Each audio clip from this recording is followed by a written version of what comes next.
முன்னதாக நிகழ்ச்சியில் பேசிய புதிய நீதி கட்சி தலைவர் ஏசி சண்முகம், ஒரு கல்வியாளராக தங்களது கல்வி நிறுவனம் இந்தி மொழியை கற்றுக் கொடுத்து வருவதாகவும், ஏழை எளிய மாணவர்கள், இளைஞர்கள் மட்டுமல்லாது அனைவரும் இந்தி மொழியை கற்றுக்கொள்ள வேண்டும் எனவும் கேட்டுக்கொண்டார்.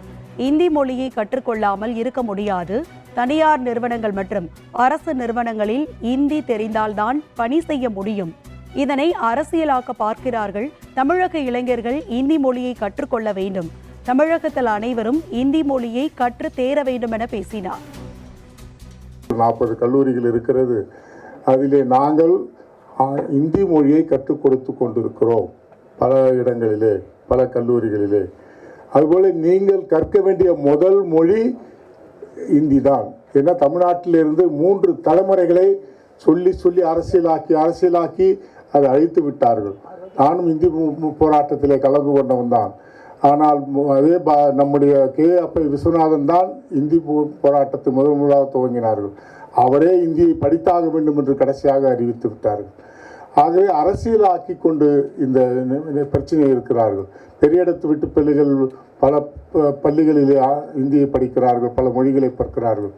ஏழை எளிய மாணவர்கள் அரசு பள்ளியிலே படிப்பதில்லை. ஆகவே வெற்றி பெற்றவர்கள் நீங்கள் இந்தியா முழுவதும் செல்ல வேண்டும் என்பதை நீங்கள் மறந்து விடாதீர்கள்.